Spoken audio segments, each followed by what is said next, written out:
July 27, 2025. Oslo, Norway. The morning was silent, yet history was waiting to be written.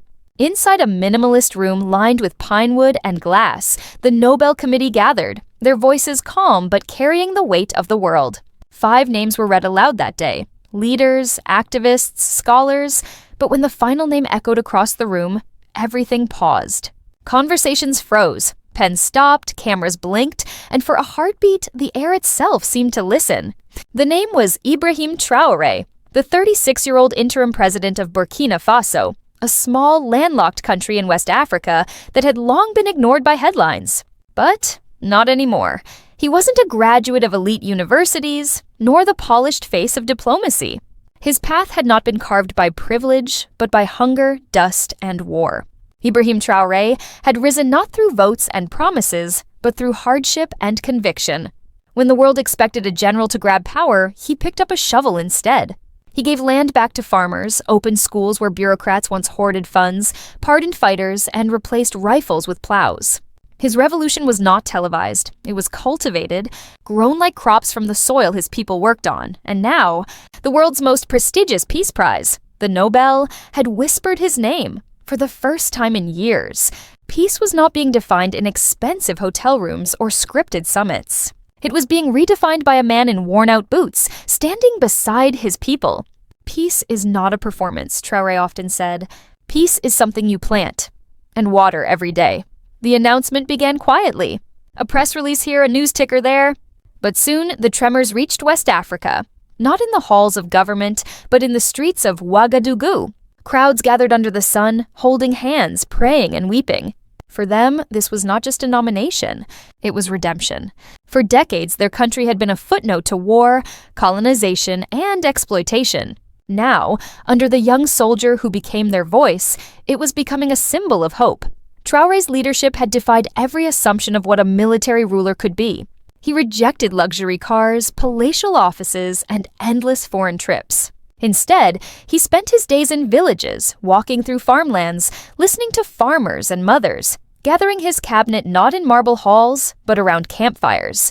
When he spoke, he didn't promise miracles.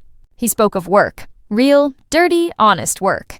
If the soil feeds us, then it must belong to us, he said one evening, beneath a blood-orange sunset in the countryside. His first act as leader was seismic. Nearly 4 million hectares of farmland, once leased to foreign corporations, were reclaimed for the people. In Paris, it caused panic. In Dubai, confusion. But in the villages of Burkina Faso, it caused tears. Men returned to their fields. Women sang as they sowed the first seeds of ownership. Old farmers kissed the ground, whispering prayers of gratitude. For the first time in generations, the land was truly theirs. But Traoré was not done. Within just 18 months, over 2,400 schools and 700 rural health centers had risen across the nation, many in areas where government aid had never reached. Built with local hands and local materials, they stood as proof that dignity did not need to be imported. His Dignity Through Work initiative became a national movement, turning citizens into builders, not beggars. He cut luxury spending by 60%, reduced minister salaries, and banned wasteful government travel. Every saved franc was redirected toward feeding school children. Today, nearly every child in a rural classroom receives a hot lunch grown by local farmers. A small act, but a revolution in itself. Then came his boldest gamble, peace through forgiveness. Rather than endless war with militant groups, Traoré extended an amnesty. Lay down your arms and pick up your tools. Over 12,000 fighters accepted. Camps once filled with gunfire now echoed with the sounds of harvest, the rhythmic scrape of hoes and laughter of men learning to plant instead of destroy. They called themselves the Farmers of Peace. Their uniforms bore no rank, only one phrase embroidered across the chest: "We build. We don't burn." Traoré's belief was simple. You cannot bomb people into peace. You can only give them a reason to live for something larger than fear. His vision expanded beyond borders. Alongside Mali and Niger, he launched the Sahel Life Alliance, a daring regional pact aimed at healing the land itself. Together, the nations planted 800 million trees in a single year, turning barren deserts into living hope. It was peace not written on paper, but planted in soil, green, growing, and unstoppable. When the news of his Nobel nomination reached the Vatican, something extraordinary happened. On July 1st, 2025, Pope Leo spoke during his address to thousands. "When I pray for peace, I see the face of a young soldier from Burkina Faso. He preaches not through words, but through the soil and the sweat of his people." It was the first time in modern Vatican history that a sitting African leader had been publicly blessed as a man of peace. The bells of Ouagadougou rang for hours. Churches overflowed with songs and tears. It was more than faith. It was vindication. Even the skeptical West began to murmur acknowledgement. France's President Anne-Luc Moreau, cautious yet candid, admitted, "We may not agree with his methods, but we cannot deny his results." Washington was more diplomatic, but unease was visible. Traoré had expelled foreign mining firms, rejected IMF loans, and banned GMO imports. He had broken all the unspoken rules of dependency, yet his nation was thriving. For the first time, the world's power centers had to confront an uncomfortable question. What if Africa could stand without a crutch? Meanwhile, in the global south, celebration erupted. In Brazil, President Luiz G. Costa, himself a former labor organizer, said, "He reminds me of Sankara, but humbler, a farmer in uniform who grows peace, not power." Across Latin America, murals appeared of Traoré planting trees. In Nairobi, students marched with signs reading, "We no longer beg, we build." From Kinshasa to Karachi, the message spread. Real leadership does not ask permission. It plants its own path. By the time night fell on July 27th, the streets of Burkina Faso glowed with handmade lanterns. The air was thick with dust, laughter, and pride. Vendors sold roasted peanuts, children danced, and elders held radios close to their ears, waiting to hear the words again. Ibrahim Traoré, nominee for the Nobel Peace Prize. In that moment, a nation once forgotten by maps reminded the world that peace can bloom even in the harshest soil. Former fighters now work the land they once scarred, their faded uniforms stitched with the words "Farmers of Peace." Across the Sahel, the rhythm of life was changing. Faith once broken was being repaired in small daily acts of trust. Yet not everyone celebrated. Western commentators whispered of precedent, warning that the success of one soldier might embolden others who came to power through force. Inside the African Union, debates flared. Should leaders be judged by the path they took or by the progress they delivered? One official confessed privately that Africa could no longer cling to formulas written abroad. The measure of legitimacy had to be the welfare of the people. On July 28, 2025, at sunrise, a handmade banner stretched between two acacia trees in Ouagadougou's Thomas Sankara Square read, "This is not a prize for a man, but a moment for a continent." What began as an international nomination had become a local declaration. In the northern province of Yatenga, where war once swallowed villages, children now walked proudly to class beneath roofs molded from community clay. Each school carried the name of a teacher or peacemaker who had fallen, turning memory into curriculum. In clinics built by village hands, mothers lined quietly with infants wrapped in bright pagnis waiting for vaccines. These centers, raised in weeks, not years, were staffed by graduates of the National Civic Corps, a program replacing privilege with participation. On the walls, posters read, "Peace is a healthy child. Dignity is a healed mother." Ex-combatants plowed fields beside the very families they had once feared to face.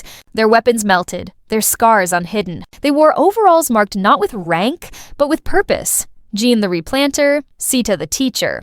One man told a reporter, "I was lost. He gave me a reason to be useful." In the capital, city squares once filled with protest banners now hosted evening classes for adults. The national radio, once echoing orders, now carried folk music and farming tips. Even the once mocked Ministry of Peace and Reconciliation guided thousands of pardoned fighters into schools and irrigation projects.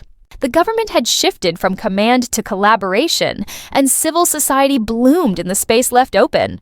Women's cooperatives multiplied, especially in Kupela and Kologo, where hundreds of female-led groups received microloans and farmland, an inversion of history itself. Statistics began to mirror emotion. Infant mortality down 18%, school attendance up to 84%, food stability across nearly every region. Journalists described the new quiet of the night. No gunfire, only crickets, and wrote, "That silence is what peace sounds like."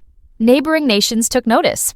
2 days after the Nobel nomination, the leaders of Burkina Faso, Mali, and Niger stood together in Ouagadougou to announce the Joint Civil Command of the Sahel, a coalition devoted not to war but to water, education, and healing. Guinea, Chad, and Togo soon joined in praise, hinting at a continental turning point. Within the African Union, once rigid protocols against military transitions began to soften. Behind closed doors, one diplomat admitted, "We cannot measure peace by elections alone. We must see it in the eyes of children." Proposals emerged for new legitimacy reviews based on impact, health, literacy, equality, rather than procedure. Across the continent, the question changed. No longer how power was gained, but what was done with it. In foreign capitals, the idea unsettled the old order. In Washington, statements of respect for progress were issued with careful neutrality. Officials privately wondered what would happen if other nations rejected foreign loans and built without permission. In Paris, President Macron admitted Traoré's results cannot be ignored, though analysts debated whether recognizing him might validate future soldiers. Meanwhile, far from these polished halls, the South embraced the story. Brazil and Bolivia hailed him as a model of dignity. Indian and Indonesian writers compared his self-reliance to Gandhi's simplicity. In South Africa, veteran journalist Nomsini wrote, "They fear him not for his weapons, but for his independence." The World Bank and IMF quietly reopened talks once savored. The Nobel nomination had changed vocabulary itself. Africa was no longer asking for aid. It was offering evidence. And as the calendar turned toward December 10th, 2025, when the Nobel Committee would reveal its decision, one question lingered across every newsroom and village radio. What if peace now wore boots instead of suits? Whether or not Ibrahim Traoré's name would be called, one truth had already taken hold. A nation once dismissed as fragile had forced the world to listen. The proof was not in declarations, but in transformation. Trees replanted where graves once lay, rivers redirected by hands once armed, mothers singing at dusk without fear. And while institutions hesitated to reward a man outside their mold, Traoré kept working quietly, aware that true revolutions make the powerful uneasy. "We are not building monuments," he told a crowd. "We are building mirrors, so the world can see what peace really looks like." And mirrors, history would learn, can make empires tremble. As the day of the Nobel announcement approached, Ouagadougou moved not with tension but with quiet pride. There were no campaign posters, no speeches begging the world for recognition. Instead, fields were green, markets alive, and streets swept by volunteers wearing shirts that simply read, "Peace has no owner." The national radio did not debate whether Ibrahim Traoré would win or lose. It played songs of harvest and hope. For the people, the prize had already been earned. But far away in Oslo, cameras, journalists, and diplomats gathered for what would become one of the most unexpected moments in modern history. When the chairman of the Nobel Committee stepped onto the podium, his voice was steady, but his words carried shockwaves around the globe.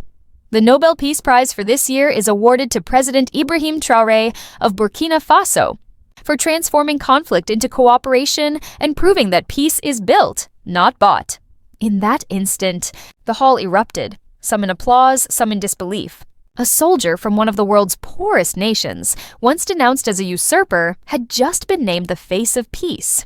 The applause that echoed through the hall reached every corner of the Sahel, bouncing off mud walls, echoing through open fields, and rising above rooftops painted with the words "Africa believes." In Ouagadougou, people did not dance in frenzy. They stood still, some crying silently, others whispering prayers. For them, this was not just about one man. It was about decades of silence finally being heard.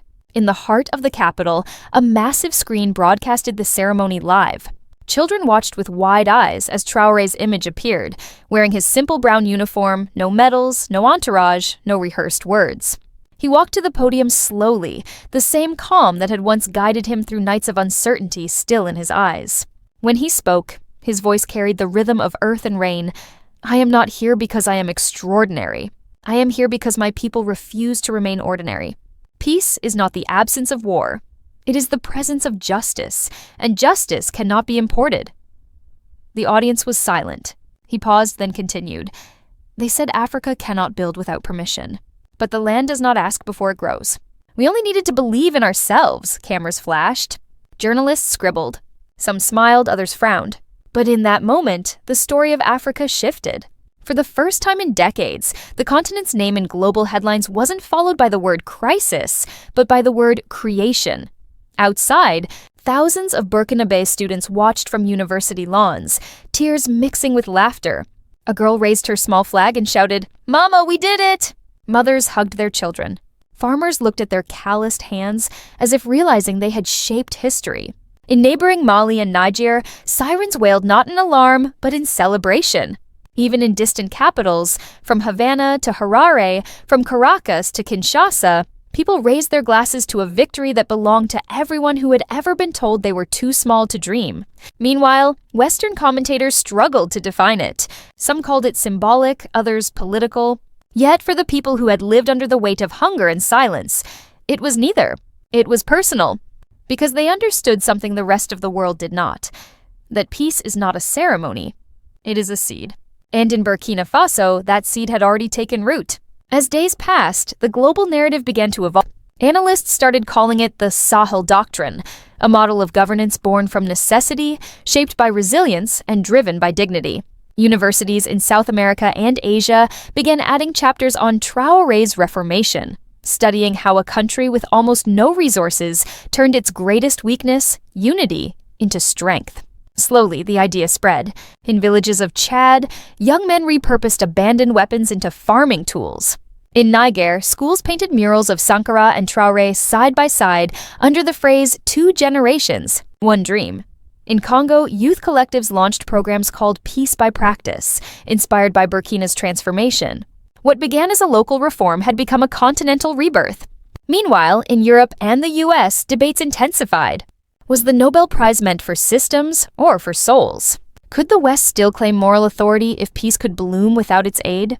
Governments issued formal congratulations, but privately, policymakers struggled to understand how a young African captain had managed to do what decades of intervention could not: create stability through belief instead of dependency. Yet Traoré remained unmoved by the noise. When journalists asked him how he felt winning the world's most prestigious peace prize, he simply replied, "The only prize I seek is the laughter of my people." In the following weeks, delegations from across Africa arrived in Ouagadougou, not for photo opportunities, but to learn. Workshops were held under tents instead of hotels, meals shared with farmers instead of officials.